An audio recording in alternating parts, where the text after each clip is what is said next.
로마서를 읽다 보면 복음이라는 단어가 자주 등장합니다. 이 단어가 자주 등장하는 이유는 그만큼 중요하기 때문입니다. 그런데 여러분, 복음이 무엇입니까? 오늘 본문에서 복음으로 번역된 단어는 헬라어 유앙겔리온입니다. 이 단어에서 유는 좋다라는 뜻의 접두사이고 앙겔리온이라는 단어는 소식을 뜻하는 말입니다. 그러니까 유앙겔리온은 좋은 소식이라는 뜻입니다. 그래서 한국어 성경은 이 단어를 복음, 기쁜 소식 그런 뜻으로도 번역을 합니다. 그런데 무엇이 좋은 소식입니까? 사실 이 단어를 사용하는 사람마다 그 의미가 조금씩 다를 수 있습니다.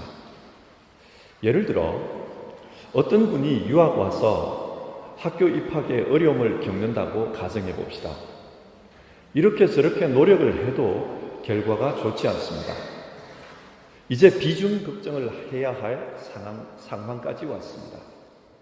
그래서 이번이 마지막이다 라는 생각으로 시험을 칩니다. 그런데 합격했습니다. 그러면 그분에게는 학교에서 날아온 그 편지가 좋은 소식 아닐까요? 또 그와 비슷한 경우의 학생인데 이 학생은 끝까지 시험이 잘 안 됩니다. 그런데 성경을 읽으면서 성경에서 자신을 향한 하나님의 계획이 전혀 다른 데 있다는 것을 깨닫게 됩니다. 그러고 보니 지금까지의 어려움들이 또 지금까지의 실패가 아니라는 것을 알게 되었습니다. 하나님의 다른 이유가 있었습니다. 그러면 이분에게는 자신의 다른 이유를 깨닫게 한 그 성경 말씀이 좋은 소식 아니겠습니까? 이처럼 좋은 소식은 사람마다 그 의미가 다를 수 있습니다. 이것은 오늘 본문에서도 마찬가지입니다. 오늘 본문은 두 가지의 복음 개념을 전제하고 있는데 하나는 황제의 복음이고 또 다른 하나는 하나님의 복음입니다. 사실 유앙겔리온이라는 이 단어는 기독교에서 처음으로 사용한 단어가 아닙니다. 그리스 로마 사회에서 이미 사용되고 있던 단어입니다. 그러면 그리스 로마 사회에서는 이 단어의 의미를 어떻게 사용했을까요? 예를 들어 보겠습니다. 로마의 최초의 황제는 아우구스투스입니다. 이 사람은 주전 31년에 황제가 되었는데 황제가 되기까지 여러 정적들과 싸워야만 했습니다. 그리고 그 싸움에서 마침내 승리하고 왕의 자리에 올랐습니다. 왕의 자리에 올랐을 때 이분은 이런 내용의 비문을 세웠다고 하는데요. 그 내용을 한번 들어보십시오. 신은 섭리 가운데 우리를 가장 완성된 모습으로 인도해왔다. 그리고 그 완성의 과업을 아우구스투스에게 넘겼다. 아우구스투스가 사람들의 보호자 역할을 잘 감당하도록 신은 그에게 덕으로 채우셨고 우리와 우리 후손을 위한 구원자로 그를 보내셨다. 그의 출생은 사람들에게 미칠 기쁜 소식, 세상을 위한 기쁜 소식의 시작이었다. 여러분, 이 비문에 보면 기쁜 소식, 즉 유앙겔리온이라는 단어가 나옵니다. 복음이라는 단어죠. 신은 지금까지 가장 이상적인 세상을 만들기 위해서 이상적인 세상을 만들기 위해서 노력했고 또 자신의 대리자를 보내서 이상적인 세계를 만들고 있다는 것입니다. 그 대리자가 바로 아우구스투스라고 합니다. 로마 시대에 사용되던 동전을 보면 그 동전에 신의 아들 아우구스투스, 신의 대리자 이런 문구가 들어있습니다. 이처럼 로마의 왕들은 자신을 구원자, 신의 아들이라고 생각합니다. 그리고 자신들이 왕위에 등극한 것을 세상의 복음이라고 외쳤습니다. 황제들이 사용하던 그리스 로마에서 사용하던 복음이라는 용어는 이렇게 사용되었습니다. 세상에 새로운 군주가 등장했다. 그게 복음입니다. 그런데 이런 황제의 복음은 특징이 있습니다. 그것은 바로 힘의 논리, 정복의 논리입니다. 로마는 원래 작은 도시였습니다. 그런데 다른 나라를 정복함으로써 큰 나라가 되었습니다. 그리고 다른 나라에서 빼앗아 온 물질로 경제적인 풍요를 누리고 있었습니다. 지금도 로마 유적지를 보면 큰 대리석 건물들이 즐비합니다. 굉장히 화려합니다. 그런데 그 중에서도 가장 대표적인 건물이 아마 콜로세움이 아닐까 그런 생각이 듭니다.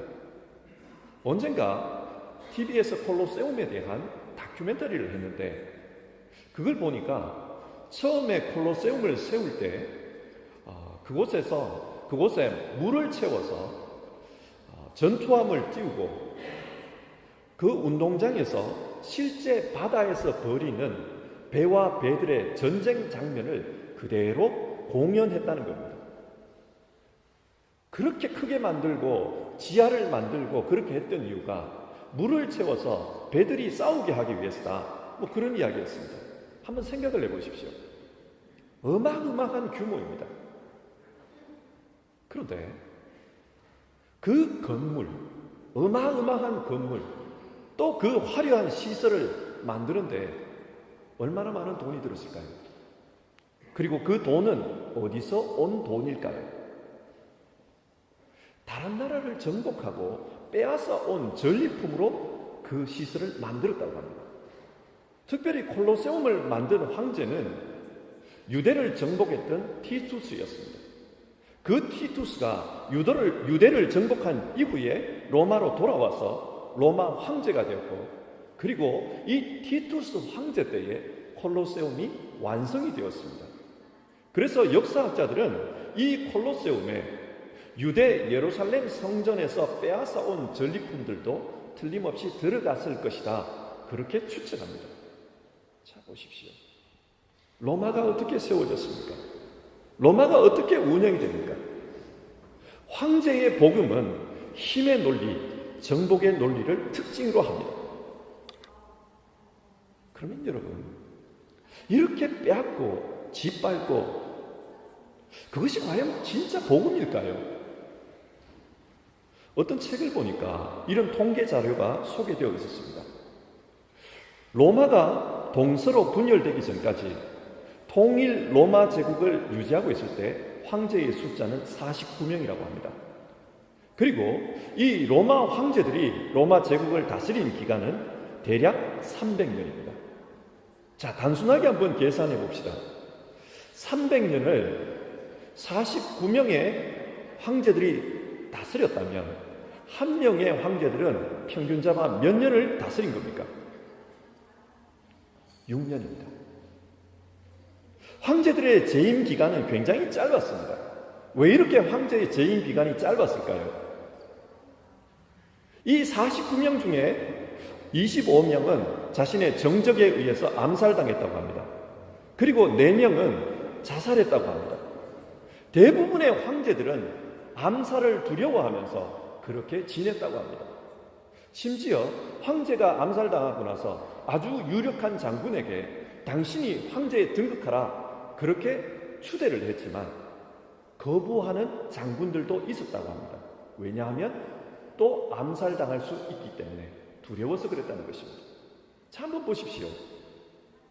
상황이 이러한데도 힘의 논리, 정복의 논리를 특징으로 하는 황제의 복음이 진짜 복음입니까?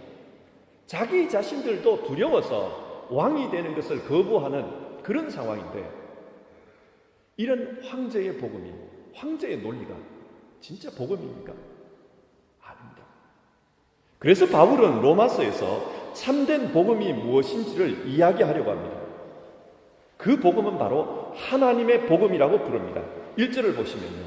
예수 그리스도의 종 바울은 하나님의 복음을 위하여 택정함을 입었으니 자신은 하나님의 복음을 전하는 사람이라는 겁니다. 여기서 우리는 하나님의라는 이 소유격에 주목해야 합니다. 이 소유격을 통해서 바울이 말하고자 하는 것은 진짜 복음은 로마를 지배하고 있는 이 로마의 황제 복음과는 다르다라는 것을 강조하는 것입니다. 참된 복음은 로마를 지배하고 있는 이 황제의 복음이 아니다. 누가복음 2장을 보면 예수님이 탄생하셨을 때 천사들이 양치는 목자들에게 찾아와 이런 노래를 부릅니다. 보라, 내가 온 백성에게 미칠 큰 기쁨의 좋은 소식을 너희에게 전하노라. 이 천사들의 말에 따르면 큰 기쁨의 좋은 소식, 유앙겔리온, 내가 복음을 전한다, 이런 뜻입니다. 오늘 다윗의 동네에 너희를 위하여 구주가 나셨으니 곧 그리스도 주신다. 구주가 나신 것이 복음이라는 거예요. 여기서 구주라는 단어에 한번 주목해 봅시다. 구주라는 이 단어는 헬라어로 큐리오스라는 단어인데, 이 단어는 주인, 왕, 뭐 그런 뜻입니다. 그런데 이 단어는 예수님 당시에는 오직 한 사람에게만 사용이 되었습니다. 바로 로마 황제였습니다. 왜 황제를 구주라고 불렀을까요? 사람들은 그 로마 황제가 이 세상의 주인이라고 생각했습니다. 그런데 성경은 그게 거짓이라는 겁니다. 그렇지 않습니까? 천지는 하나님이 창조하셨습니다. 하나님의 것입니다. 그렇기 때문에 성경은 새로운 구주, 그 가짜 구주가 아닌 새로운 구주가 나셨다. 그 구주는 바로 나사렛, 베들레헴에서 나신 그 예수다.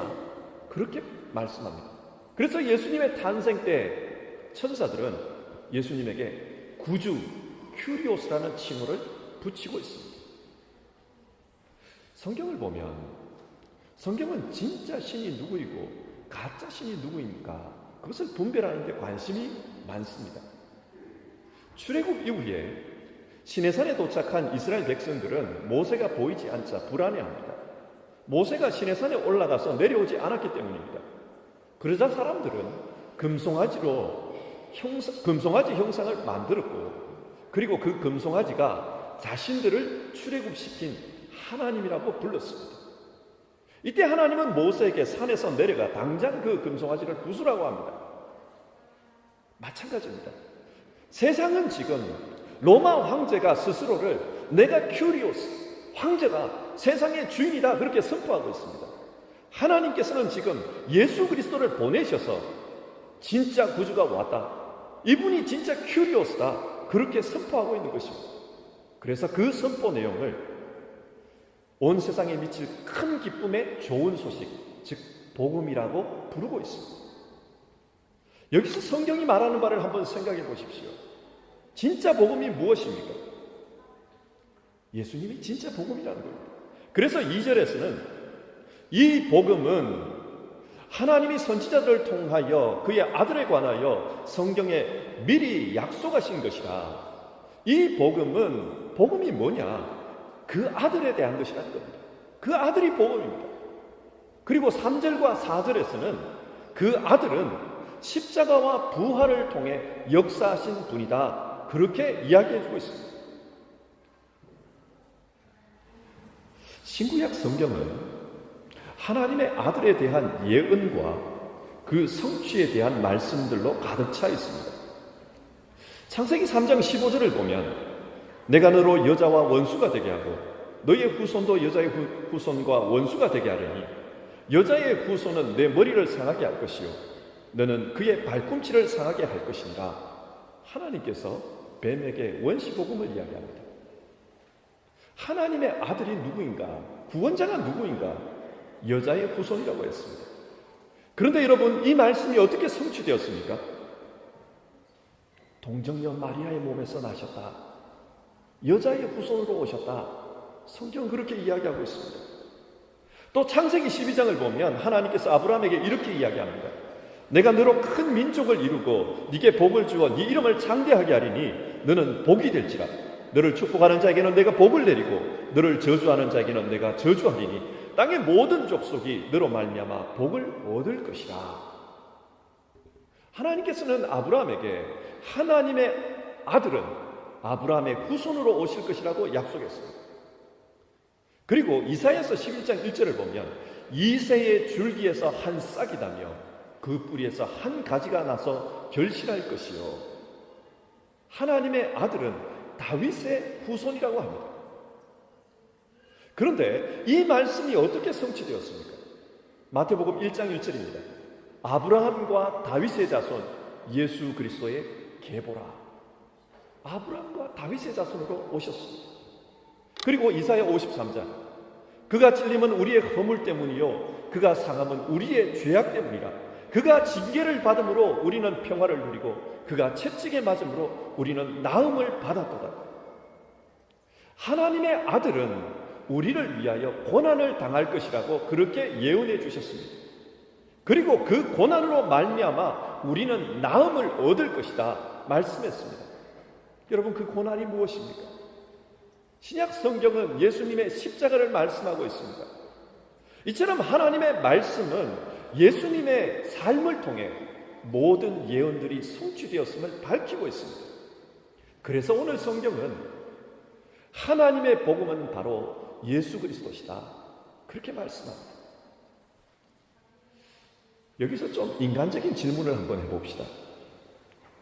그런데 왜 예수님이 하나님의 복음이죠? 왜 예수님이 좋은 소식이죠? 하나님의 원래 계획은 하나님의 나라였습니다.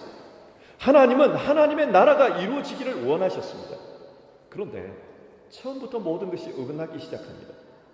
인간의 타락과 악의 침투로 모든 것이 엉망이 되었습니다. 그렇게 엉망이 된 세상 속에 예수 그리스도께서 오셔서 십자가로 이 문제를 해결하십니다. 그래서 예수님 안에서 하나님의 나라가 이루어집니다. 회개하라. 하나님의 나라가 너희에게 가까이 왔다. 근데 여러분, 예수님이 하나님 나라를 이루셨다는 것을 어떻게 알 수 있습니까? 예수님이 십자가에서 죄 문제를 해결하셨다고 말하는데 무슨 근거로 그렇게 주장할 수 있습니까? 예수님 당시에 십자가를 진 사람은 무수히 많았습니다.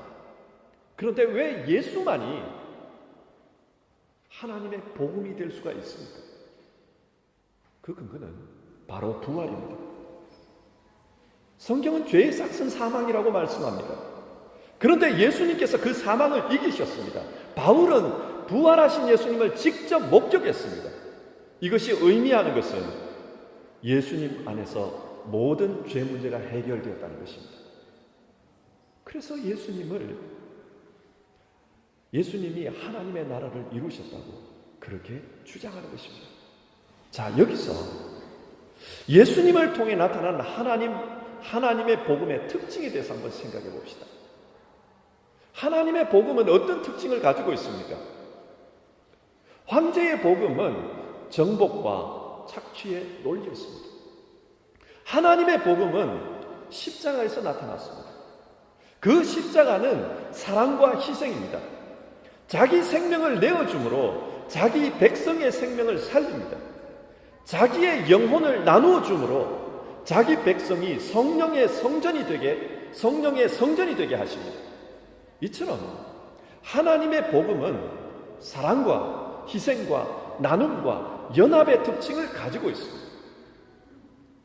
자, 이상의 말씀을 한번 정리해 봅시다. 바울 당시 세상에는 두 개의 복음이 있었습니다. 현실적인 세상, 로마를 다스리는 황제의 복음이 있었고 또 하나님의 복음이 있었습니다.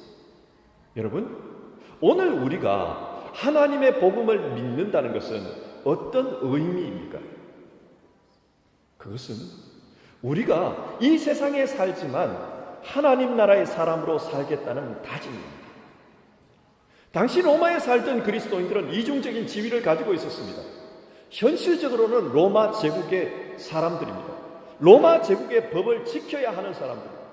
그러나 우리의 시민권은 하늘에 있는지라 그들은 동시에 하나님 나라의 백성이었습니다. 이런 이중적인 지위 속에서 어떻게 살아갈 것인가, 누구를 섬길 것인가, 그것이 그들의 고민이었습니다.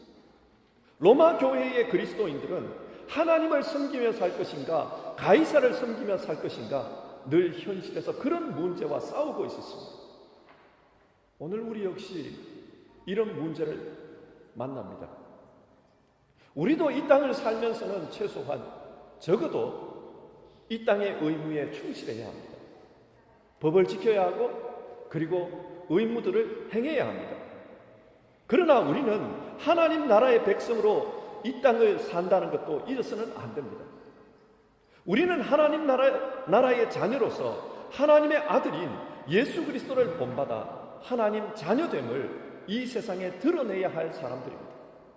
우리는 이 땅에 살지만 하나님 나라의 백성이기 때문에 사는 것이 다릅니다. 다르게 살기 위해서는 어떻게 해야 될까요? 황제의 복음을 거부하고 하나님의 복음을 믿어야 합니다. 저는 한국 국적입니다. 그래서 독일에 살지만 저의 지위는 대한민국이 보호해 줍니다. 독일에 살기 때문에 독일 법을 어기면 안 됩니다. 따라야 합니다. 그러나 저의 지위는 대한민국이 보호해 줍니다. 어떤 외교적인 문제가 생기면 대한민국이 보호해 줄 것입니다. 또 저는 한국인이기에 독일 소식보다는 한국 소식에 더 관심이 많습니다. 독일이 핵을 없앤다고 해도 그건 별로 피부에 와닿지가 않습니다. 원전을 없앤다고 해도 피부에 와닿지가 않습니다. 그러나 한국이 지금 핵 문제로 시끄러운 것은 굉장히 피부에 와닿습니다. 그리고 걱정이 됩니다. 마찬가지입니다. 우리는 이 땅에 살지만 소속이 하나님 나라입니다. 그래서 이 땅의 법을 지키며 살아야 하지만 우리는 하나님 나라를 잊어서는 안 됩니다. 그 복음의 논리를 잊어서는 안 됩니다. 비록 이 세상이 우리에게 황제의 논리를 강요하고 욕망을 쫓아 살라고 주입하지만 우리는 하나님의 복음으로 사는 것을 잊어서는 안 됩니다. 만약 우리가 하나님 나라의 사람으로 사는 것을 잊어버리면 그것이 바로 타락입니다. 예를 들어 루터 당시의 교회를 한번 생각해 봅시다. 루터가 종교개혁을 하는 데에는 이 로마서의 복음이 큰 영향을 미쳤습니다. 당시 가톨릭 교회는 하나님의 복음보다는 황제의 복음에 더 관심이 많았던 것 같습니다. 루터가 95개조 반박문을 쓰게 된 직접적인 원인은 알브레히트 대주교의 면죄부 판매와 연관이 있습니다. 중세 교회의 면죄부 판매는 루터 당시에 생겨난 그런 전통이 아닙니다. 그 이전부터 있어 왔던 전통입니다. 십자군 전쟁이 있었습니다. 전쟁에 참여해서 많은 사람을 죽였던 군인들이 괴로워합니다. 살인하지 말라. 하나님의 십계명 앞에서 괴로워합니다. 그래서 교회는 그들이 그 괴로움으로부터 벗어날 수 있도록 면죄부라는 제도를 만들었습니다. 죄책감을 버리고 살라. 죄책감에서 해방되어라. 그것 때문에 만든 것입니다. 그런데 시간이 지나면서 면죄부는 전혀 엉뚱한 이유로 발행이 됩니다. 알브레히트 대주교는 원래 브란덴부르크의 영주 아들로 브란덴부르크와 막데부르크의 주교로서 일하고 있었습니다. 그런데 당시 신성 로마 제국에서 황제 다음으로 권력이 막강했던 마인츠 대주교 자리가 공석이 되어버렸습니다. 그래서 알브레히트는 이 자리를 차지하기 위해서 교황 레오 10세와 거래를 하게 됩니다. 레오 10세는 당시에 재정적으로 아주 큰 어려움을 겪고 있었습니다. 자신이 도저히 감당할 수 없는 그런 큰 규모의 빚을 지고 있었습니다.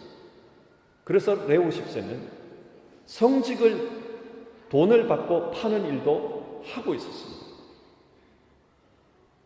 교황은 이 알브레히트 대주교에게 금화 29,000 두카트를 지불하면 마인츠 대주교 자리를 주겠다고 했습니다.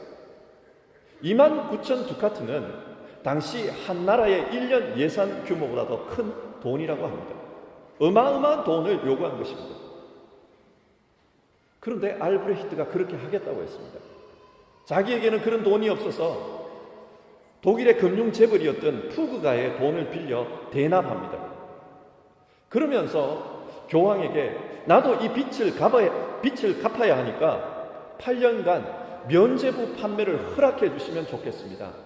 만약 면죄부를 판매하게 해주시면 그 금액의 절반은 교황께 바치겠고 절반은 나의 빚을 갚는 데 쓰겠습니다. 그렇게 계약을 했습니다. 그래서 독일 땅에서 면죄부 판매가 성행하고 있었습니다. 자, 여러분 보십시오. 왜 면죄부가 판매되었습니까? 양심의 가책을 받고 힘들어하는 그 사람들을 위해서입니까? 아니었습니다. 권력에 대한 집착과 물질에 대한 탐욕 때문에 면죄부를 발행하고 있었습니다. 오늘 우리가 살펴본 영으로 말한다면 그 당시 교회는 황제의 논리를 따라 황제의 복음을 전하고 있었습니다. 그래서 성경 말씀에 맞든 틀리든 그것에는 상관없이 자기들이 원하는 것을 얻기 위해서 거짓을 일삼고 있었던 것입니다. 그리고 사람들에게는 이것을 사지 않으면 천국에 갈 수 없다. 영원히 천국에 갈 수 없다. 그렇게 협박을 했습니다. 여러분, 우리는 이것이 문제라는 것을 압니다. 그런데 이런 일이 오늘날 우리의 현실에서는 없습니까? 교회가 또 교인이 물질적인 성공을 위해서 하나님의 복음이 아닌 세상의 복음을 따라가고 있지는 않습니까? 예수 그리스도의 삶보다는 세상이 가르치는 그 지혜와 세상의 논리를 쫓아가지는 않습니까? 성경에 나오는 최초의 살인자는 가인입니다. 가인. 그 이름의 뜻은 내가 얻었다라는 뜻입니다. 이것을 좀 더 추상적으로 표현하면 소유, 획득 그런 뜻입니다. 여러분, 가인이 어떤 사람입니까? 그는 누구와 싸우서라도 원하는 것을 가지려고 합니다. 반드시 이기고 획득하고자 하는 사람입니다. 황제의 복음에 해당되는 사람입니다. 세상은 아직도 이런 논리를 가르칩니다. 우리로 하여금 가인의 후예로 살라고 그렇게 가르칩니다. 그러나 여러분, 속으면 안 됩니다. 하나님께서 가인의 삶을 기뻐하셨습니까? 아닙니다. 하나님은 아벨의 후계자인 셋의 후손들을 통해서 하나님의 역사를 이어가셨습니다.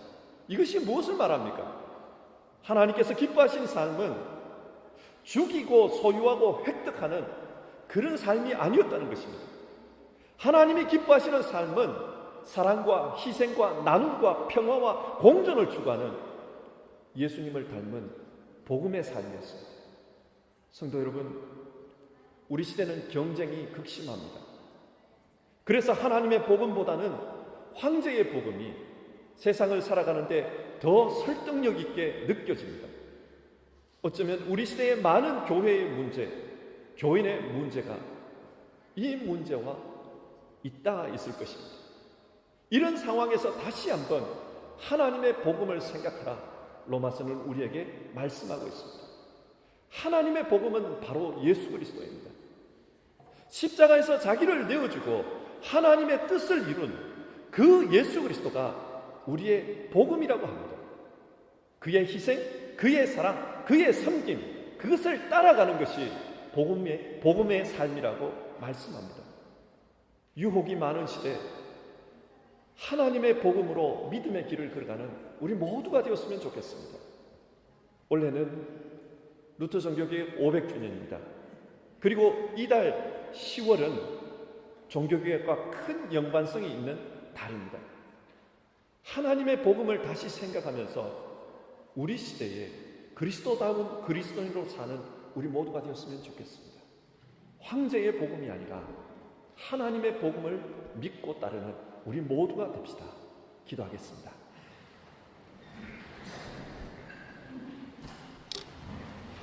하나님 아버지, 황제의 복음이 만연해 있는 시대입니다. 심지어는 교회 안에서도 성공의 논리, 번영의 신앙을 가르치고 있습니다. 상황은 다르지만 루터 시대의 타락한 교회의 모습을 보는 것 같아 참으로 안타깝고 마음이 아픕니다. 종교개혁이 있었던 이 10월, 하나님의 복음을 다시 생각하며 하나님을 영화롭게 하는 우리 신앙인들 다 되게 인도해 주옵소서. 예수님이 우리의 복음입니다. 예수님의 모습을 따라가고 예수님을 믿으며 살아가는 우리 신앙인들 다 되게 하옵소서. 예수님의 이름으로 기도드립니다. 아멘.